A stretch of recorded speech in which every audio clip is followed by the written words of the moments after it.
need your help. You owe me that much. But we need to get to von Bergow, and you're the only one who can confirm who we are.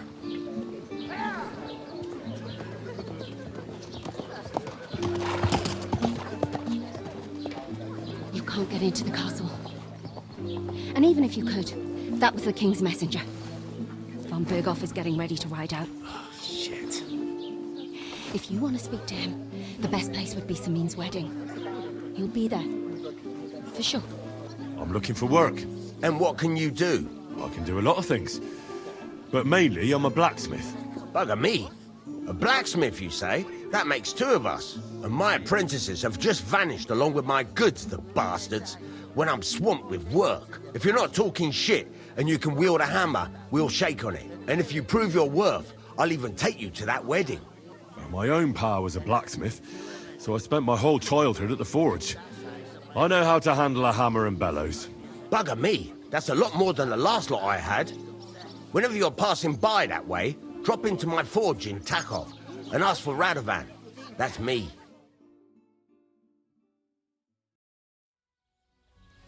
I'm here then. You said in the alehouse that you could do with a helping hand at the forge, didn't you? I could. My last two hands, well, they're not worth mentioning. And what with the wedding coming up, the work is piling up. Ah, what's your name? Henry? That's right. You said something in the tavern about being a blacksmith's son, didn't you? Aye, that's me. My father was a swordsmith, and not just any. He even forged swords for the nobility. For the nobility, eh? Well, that kind of experience will come in very handy for me indeed.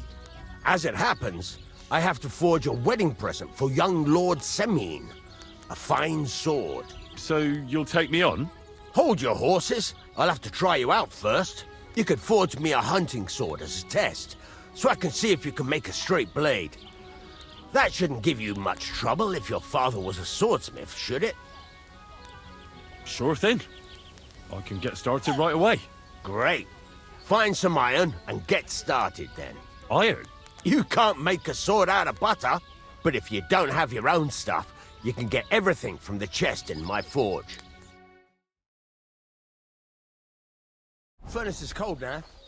Give it a practice try. Some things, like swords, are too long to fit in the fire. You have to heat it up a bit faster. Try poking it around for a bit. Now get the furnace nice and hot. There's a lever above you. Give it a pull. It works the bellows.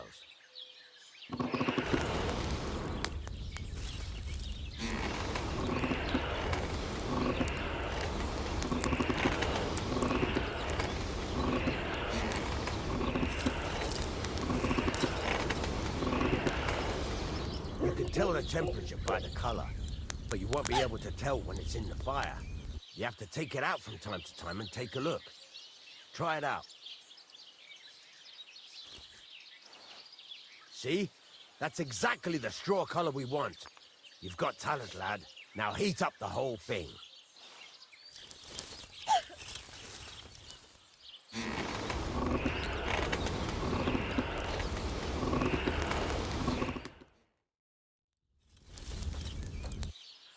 The whole thing is heated up now, so come over to the anvil. Try moving the sword along the anvil so you can get the hang of it.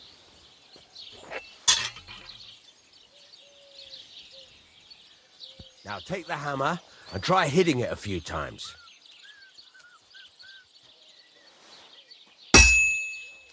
You have a kind master, eh, doggy?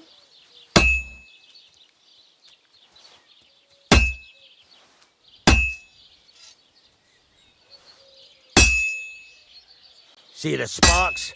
That's the sign of a good strike. The more sparks, the better. Also, you can hammer with different degrees of power. A stronger hit will do more, but it'll tire you out faster. Try giving it a few blows, as hard as you can, so I can see how strong you are.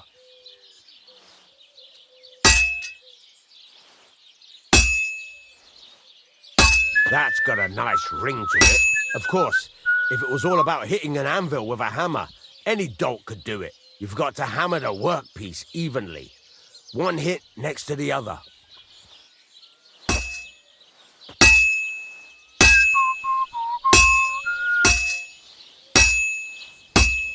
Very nice.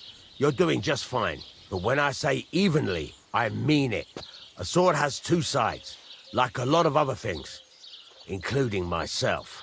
Turn it over and continue on the other side.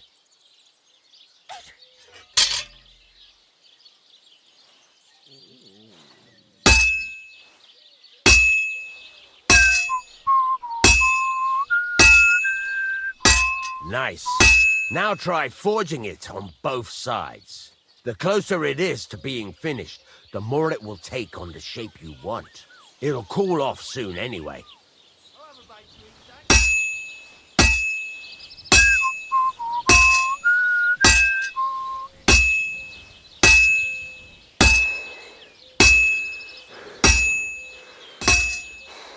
It's cooled now. You can't do it all in one go. You've got to put it back in the furnace from time to time. Sometimes you've got to go there and back all day. But it's all part of the craft. Now, get back to the forge and heat it all up again, like before.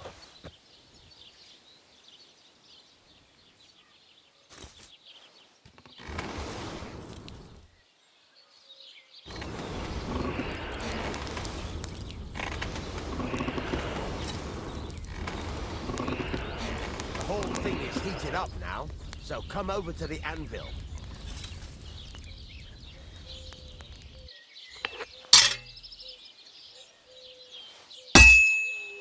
See that?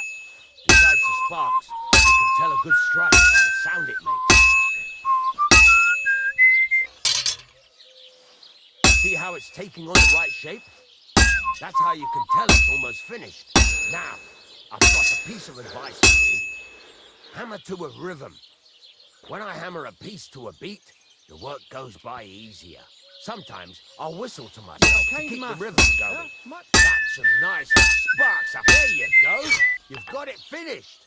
All that's left is to temper it, and the sword will be done. The rest is just tweaking.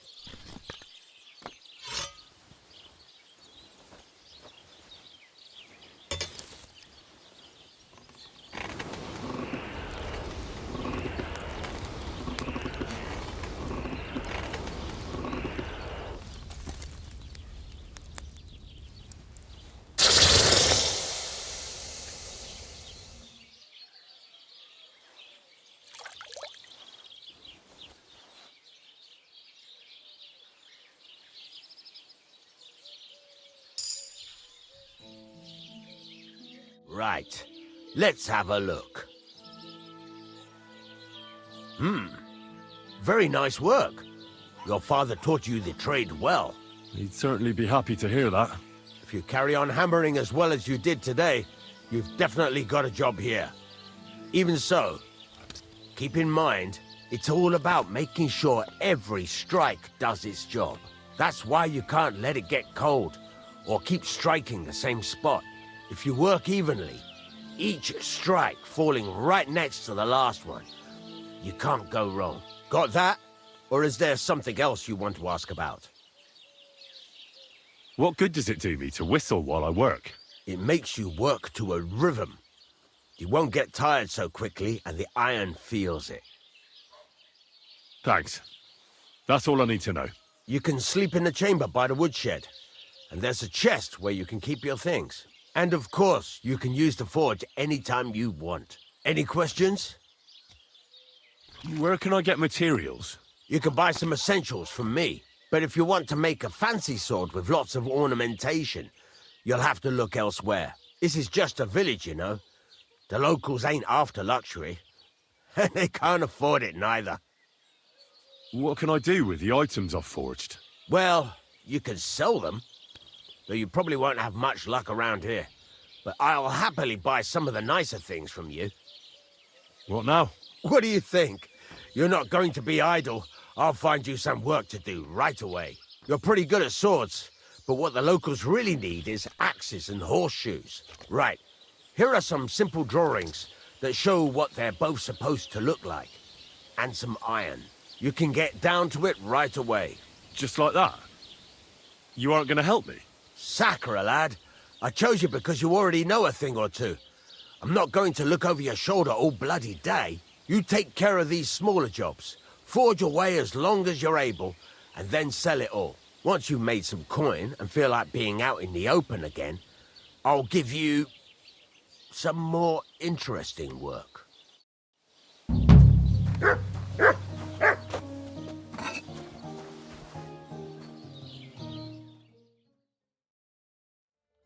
So, what can I help the Treskowitz with this time? We're planning to meet with the Geliovites in the pasture that they keep arguing with us about. We'll sort it all out with them there. Nicely. Man to man. Wouldn't you like to join us? Why not? After painting that bull, it would actually be quite a pleasant change to talk things over face to face. Aye. Talk. We'll get into a huge argument and then start punching each other in the gob. So then, should I send for Olbram so we can get going? Wouldn't you rather call an end to this endless feud with the Geliovites?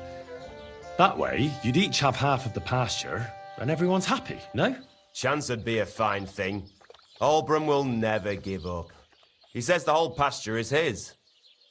The borders by the orchard, that's where I got my ass kicked. Who knows what the old fool got his ass kicked for back then. You should talk to the bailiff and get him to support you. Thrush! He already said ages ago he doesn't want to get involved. He even threatened us with the stocks if we keep bothering him. Well, as you wish. You know what? I'll go have a talk with Thrush. Would you wait for me for a bit? All right, but don't get your hopes up. And don't you go ganging up with them Gelioff bastards against us. It was good to see you, my friend. Please. The priest gambles with them. I came because of the arguments between Takov and Gelioff. What happened this time? Did Olbram piss in Project's ale barrels again like last year? No, but they're getting ready to meet up and beat each other up. Let them do it then!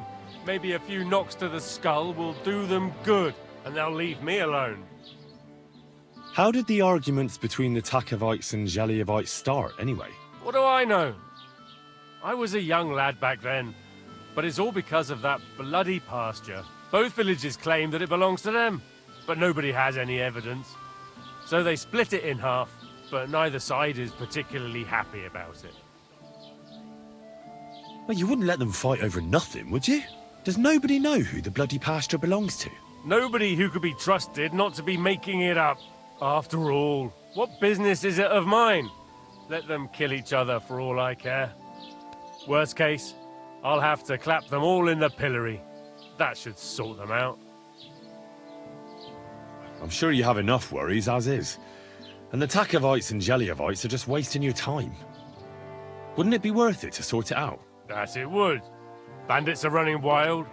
My daughter is leaving the house. I don't have time for those morons right now. How the fuck am I supposed to find out who the pasture belongs to?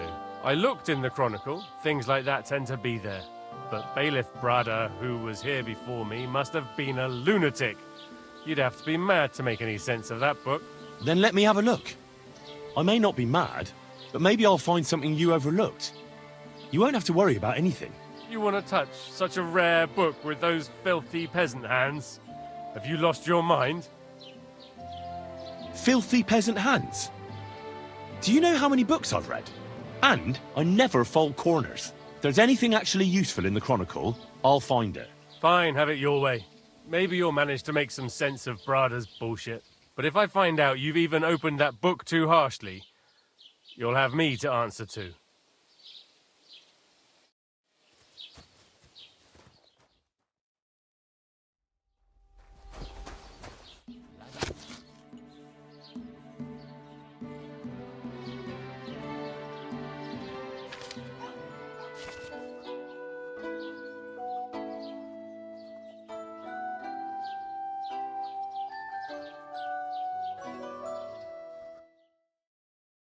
What do you need, my friend? I need to translate something from Latin. You're an educated man, aren't you? Would you help me? Why not?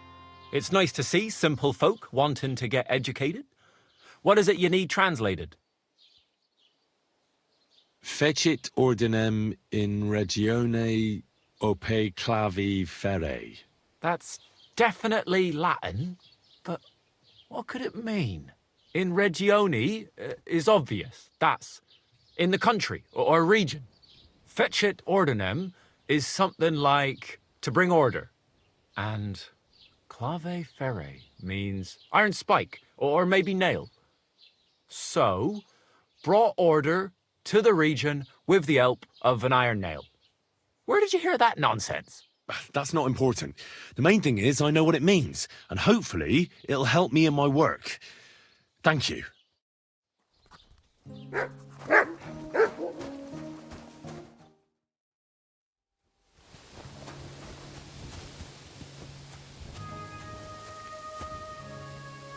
Ah, here's the damn nail.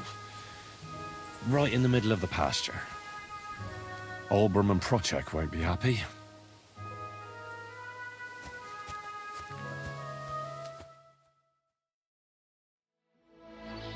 I finally found the damn border between the Takov and Zhelyov parts of the pasture. How the hell did you manage that? I found it in that chronicle of yours.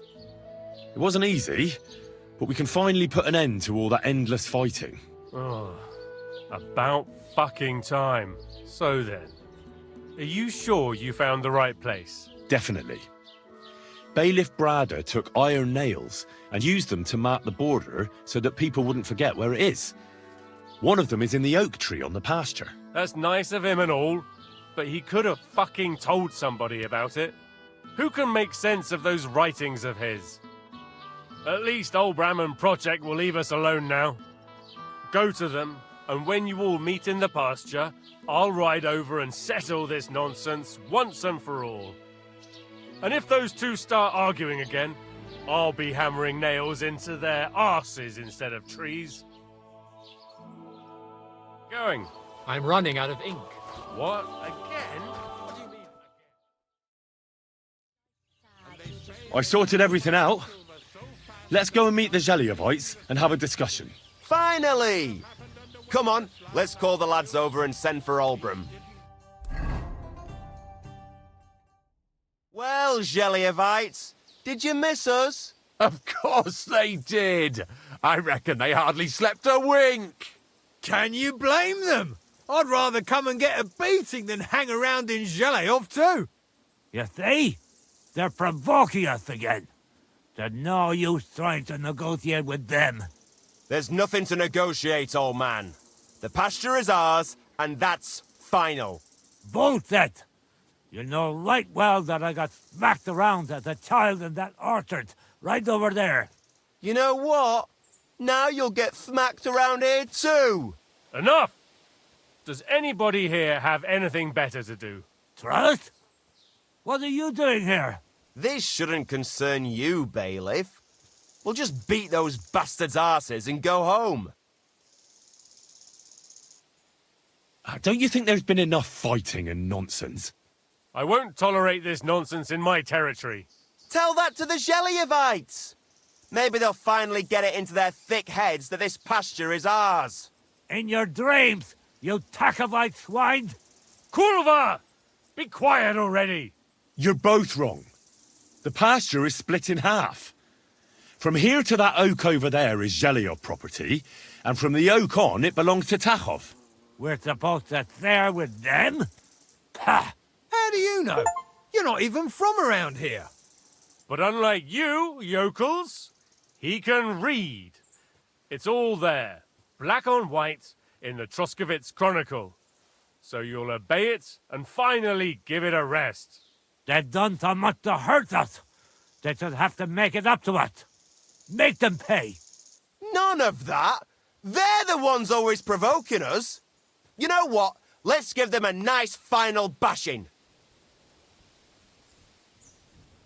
Knock it off already. Haven't you had enough of all this senseless arguing over the years? All those worthless problems and wasted time? Can't you just shake hands and make up? That's right. From this point forward, this dispute is over. And if I hear about anyone causing trouble again, I'll have you all clapped in the pillory. Together.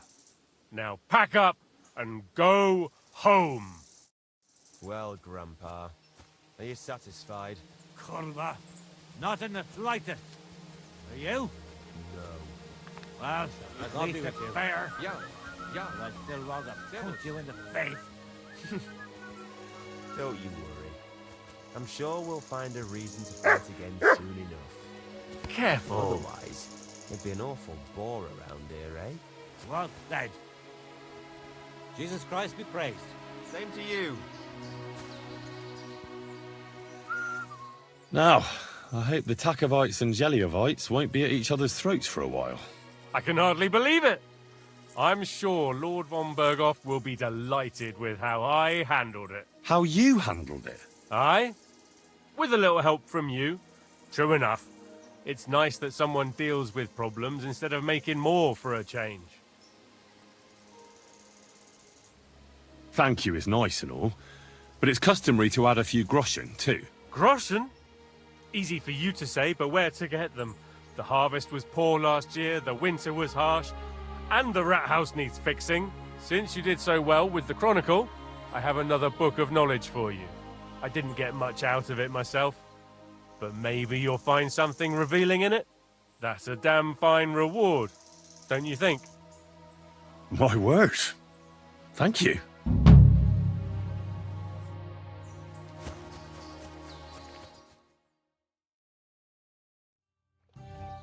People call you the mouth, right? They say you tell all sorts of stories. I'm no mouth to you. My name is Denyek. Got that? What do people call you then? Bughead? Arseface? I'm sorry, Stenyak. I'm Henry. Pleased to meet you. But you were right about the stories. I could tell you stories so sad they'd make the devil cry. Or would you prefer something so scary it'll make the hairs on your ass turn white? But it's a lot of hard work for me. Now, if you had something to drink or a couple of groschen, that might help loosen my tongue. I know quite a few stories myself. How about a trade? A story for a story. All right, then.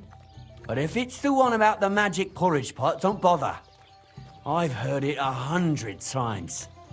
And that story always leaves me feeling hungry. I know a romantic tale about a knight, his lady love, and 3 impossible tasks he had to undertake to win her heart. He had to bring her the sweetest wine, tame the wildest horse, and make a crown with the rarest gem. And then? What happened when he'd done all 3? Well, the lady of his heart showed her gratitude by giving him the most precious thing she had. And I'm not talking about gold. Ho! A raunchy ending. That'll be popular with the lads round here. If I were you, I'd make it longer. To last a whole evening. Add a wicked stepmother, that sort of thing. It'll be a hit. And now, I'll tell you a tale in return. So what kind of story would you like to hear? I like stories that can teach me something. Stories with a moral. Haven't you heard enough of those in church? But it's not a problem. I have just the tale for you. And it's not one you'll hear from any priest. So, once upon a time, there lived in these very lands 2 brothers. The older was called Kuba, the younger, Matthias. They were both woodcutters, like their father and his father before him. One day, at the height of summer, they were working in the woods. The air was as hot as a furnace, so Matthias went to a nearby pond to cool himself. But as he was leaning over the cold water, there was a loud splash. His axe had got loose from his belt. In haste, he began to search the muddy bed of the pond, and his hands soon touched something hard and heavy. He pulled it out and could not believe his eyes. He pulled out an axe. Yes, but not his old one. It was an axe made of pure silver. Good God. I'd grab that without a second thought. Maybe you would, but Matthias would never. He was an honest man, and with a big swing he threw the silver axe back. He searched the pond again, and this time he pulled out his own axe. Nothing but dull iron and old wood. I reckon that was the right choice. Who knows who the silver axe belonged to? Well, quite. Listen on. Matthias was just about to leave when suddenly a water goblin came out of the pond, silver axe in his hands, and he said, "You're a righteous man, Matthias, and for your honesty, you may keep both axes." Matthias, not hanging around for the goblin to change his mind, took up both axes, gave us thanks, and ran to tell Kuba all about it. Kuba, however, was not best pleased with his little brother's fortune. He deeply envied Matthias for his newfound wealth, so he set out to try the same thing. He ran as fast as his legs could carry him straight to the pond, threw his own axe in, and began a pretend search for it. Yet Kuba had no luck. He pulled out the axe he'd thrown in himself, so he tried again. Tricked by sunlight, he grabbed something shiny, only to pull out his old iron axe again. Enraged, he hurled his axe back into the water and yelled, "Fuck this axe! I want a silver one!" But the water goblin heard his shameful cry and was greatly upset by Kuba's greed. So, when Kuba reached down into the water for a third time, the water goblin seized his hand, pulled him down a hole to the dark depths, and drowned him. Oh, that's so cruel. I feel sorry for Kuba. Aye, and so did Matthias. He went to the water goblin and begged for his brother's body so he could take him home and bury him. But the path back from the pond led over a steep hill, and carrying the weight of the waterlogged body exhausted Matthias. He stopped to rest by an old oak tree, and he used a silver axe to cut off a branch that would serve as a walking stick. But it wasn't enough. Somehow, it was still getting harder to continue up the hill. Then Matthias realized it wasn't his brother's body that was weighing him down. It was the silver axe. The axe was the cause of all this trouble. So he started bashing the silver axe against a big stone with all his might, trying to destroy it. Yet no matter what, he couldn't even make a dent. With the last of his strength, Matthias climbed to the top of the hill. He knew he could go no further, so he found a pretty spot with a view over the valley and dug his brother a grave. There, he buried both his brother and the silver axe that had brought such pain upon them. His final act was to stick the oak branch in the ground by the grave. But lo and behold, the branch grew green leaves and became a tree. The locals have had no dealings with the water goblin since then, but some have had the bad luck to bump into him. And when you walk by the pier, where it all happened, you can still hear his chuckling. That was a very nice story. Story? What story? It's the truth. Why hasn't anyone gone looking for the axe then? Because it brings misfortune. Didn't you listen to me at all? Look for yourself if you wish. Rock Tower Pond isn't far from here. The Water Goblin's pier is somewhere among the reeds. But leave me out of it. I'm fine here with my drink. Farewell.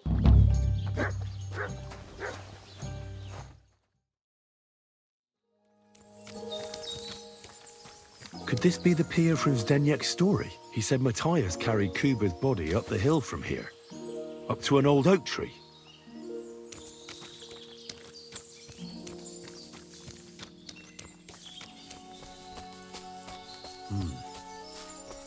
Well, there really is an old oak tree here.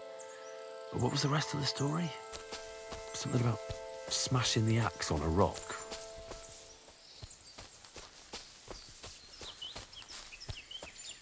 This could be the rock from the story. I'm on the right path.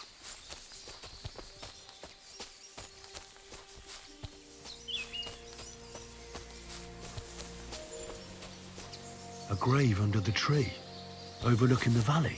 This must be where Kuba, Matthias's brother, is buried, together with the silver axe.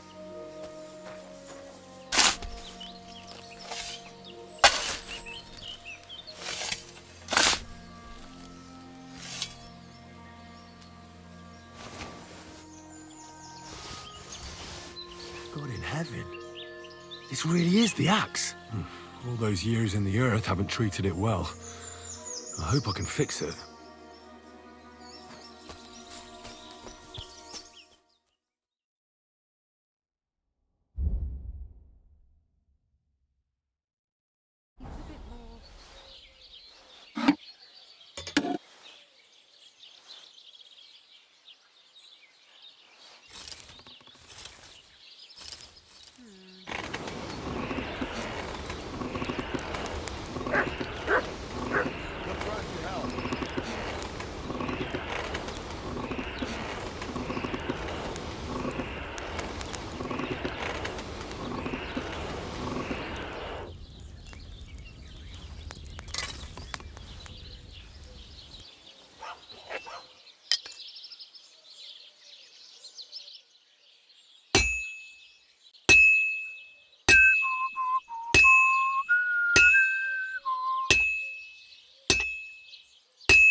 You have a This'll kind take a bit master, longer. eh, mutt?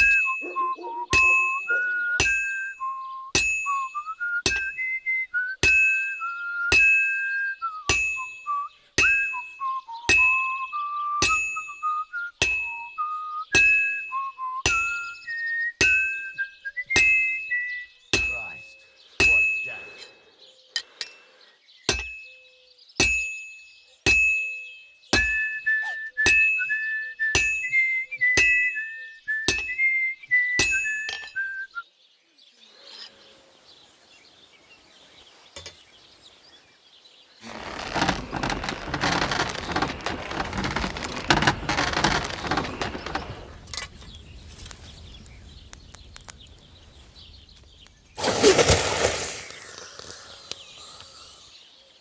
Christ almighty.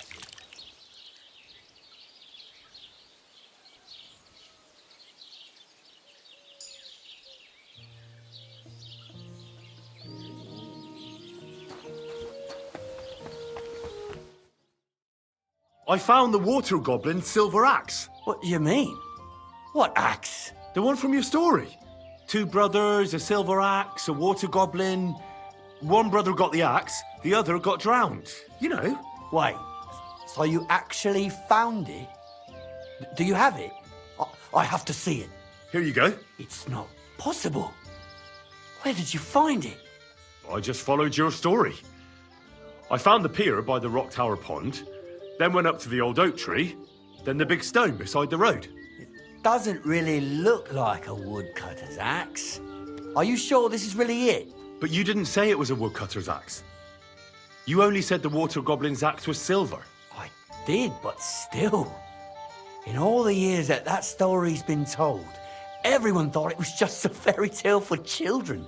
It has 4 different endings nowadays. When Johann and Jaleov tells the tale, it's about 2 sisters, and the water goblin grants one of them a pair of silver slippers. The other sister was jealous, but she didn't bother with the water goblin. She found her sister straight away and pushed her off a cliff in Apollonia. It's the same story, but Johann gave it some extra colour. Best not go looking for the slippers too. Although, with your luck... It was good to see you, my friend.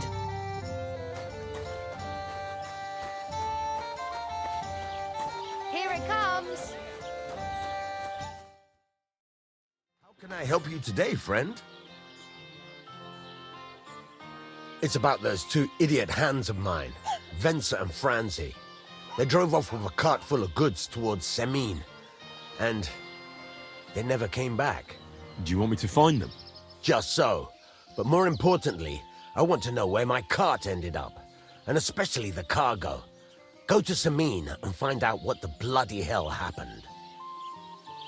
Have you any idea which way they might have gone? I could have a look along the way. Maybe their cart broke down or something. There's only one road to Semine that can take a cart. It leads from Takov to Treskowitz, and then to the south. but I've got a bad feeling they got up to no good in Semine. Those two hands of yours, Ventzer and Franzi, what can you tell me about them? Can't tell you much. They're wandering laborers. I don't think they wanted to stay here with me for long, but these days I can use all the help I can get. Were they suspicious in any way? No, they worked hard. They ain't no slackers. And I can't say that about everyone. What was the cart carrying? Bugger and bollocks. All sorts of stuff. I'd say Lord Semine wants to rearm his garrison with new equipment. There were some hunting swords, bastard swords, crossbow bolts. I also fixed the trigger on young Semine's crossbow. And some kitchen stuff. Sacks of charcoal, all sorts of things. There's a good month's work in that cartload. All right. I'll get right on it then. Go ahead. And if you find that pair of fools drunk, kick their asses for me. Gladly. I'll kick some sobriety into them.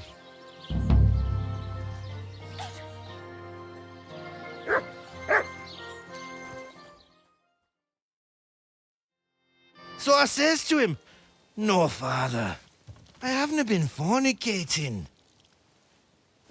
I've just been loving my neighbour." Hey! You alright there, laddie? Oh, you should have seen him. He went as late as a cardinal's hat. Aye. Hey, servant, bring some wine. Me? I'm not a servant. Oh, I know. Old Semine is saving supplies for the wedding later. But you didn't need to bother your wee head about that. Look, I'm not from here. Oh. I didn't give a fuck where you're from. You speak our language, do you not?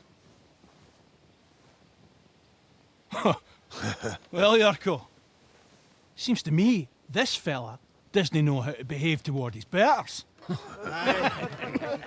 The old man's hired hands are lacking in manners. We'll soon fix that.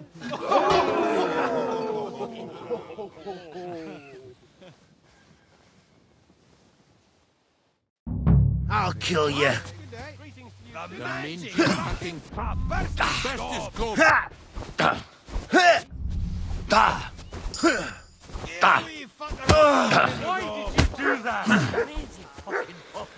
What a rub his beak in the dirt. Madman. Why'd he do it? Shame on you! The cheeky wee. Come on. Oh, you wee What in the devil's name is fucking going on here? What do you think's going on, Grandad?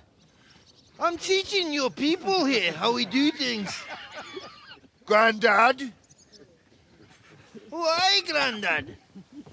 An old captain like you probably still remember the flood. True enough, Yurko. I am old.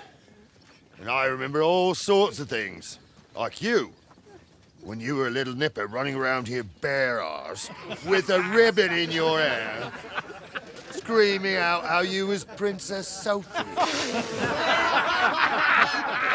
Poor lad, hadn't a moment's peace from his big sisters. What about that wine? Who in God's name are you? Henry. The Takeoff Blacksmith sent me. Radovan. Blacksmith, eh? Then you'll have some explaining to do. Come along and never mind that fool Yurko.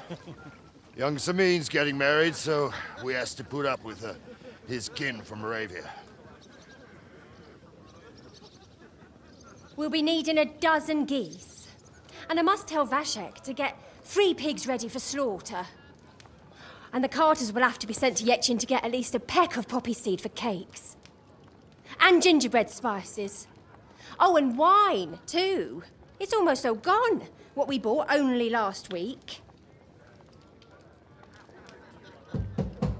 Enter!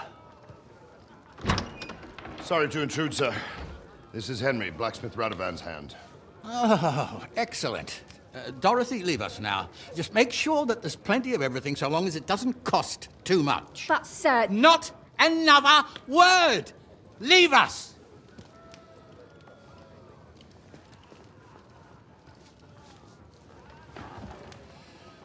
So Radovan sent you alone. Who's going to unload it all? It's a whole cartload.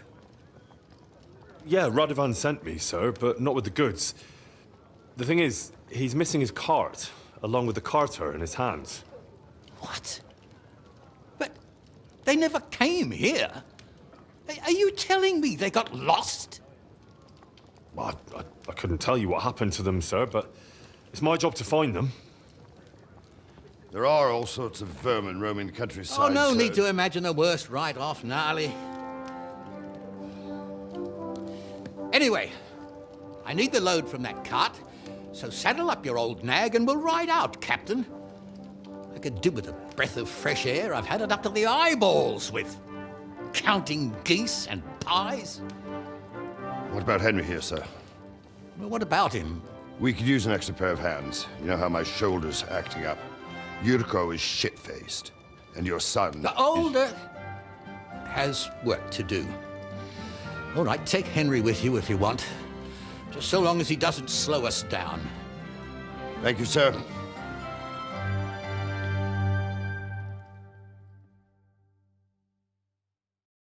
So, lad, you going with us? I hope you're happy about it. Yeah.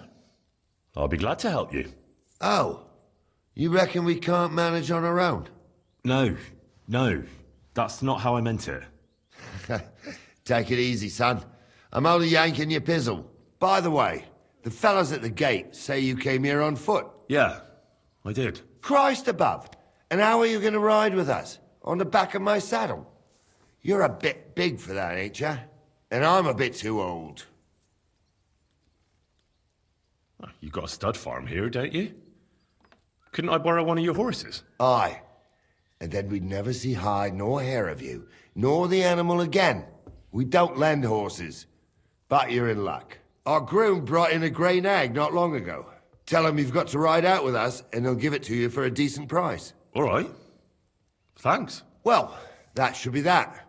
Unless you've got any more questions. Actually, there is something I'd like to ask about. This Yurko and his mates, who are they? They're Lord Semine's kin. They're fine as long as they don't get too much booze inside them. Only they're from Moravia, so they're never far from the booze. But what can I tell you, lad? Each to himself. Besides, they stick with the family when push comes to shove. And you can't say that about everyone. And you, sir? What is it you do? Well, son, I wonder if I haven't made a mistake about you. If you haven't figured me out by now, you can't be very bright. No, I just meant, what exactly is it you do for Lord Semine? And your name isn't exactly very common.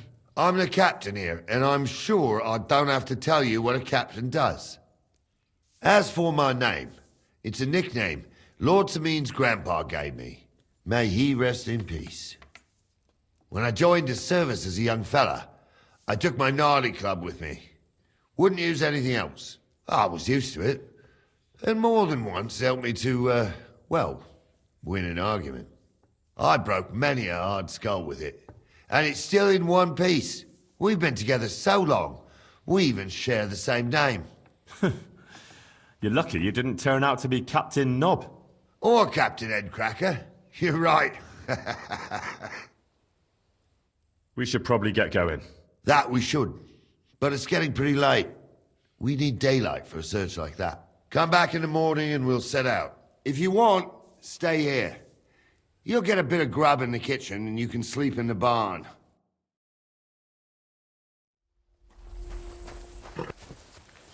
Wait, that's my Pebbles, my girl. I thought they killed you down by that pond.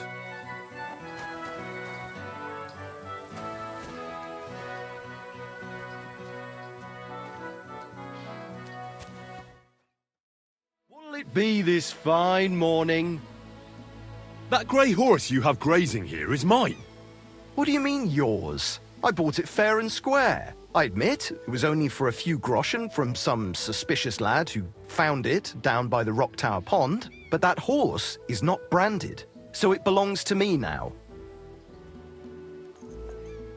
Look, you know they attacked an entourage by that pond, right? I heard about it. That news spread through the land like wildfire. And the one who sold it to you told you he found it by the pond, right?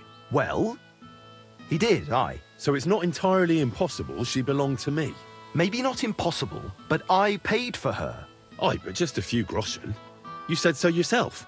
Wouldn't you rather be in the good graces of someone who might have been part of that expedition? Maybe so. All right, I'll give her to you. But you owe me one. Go and get her then. If she remembers you, she might even come when you whistle for her.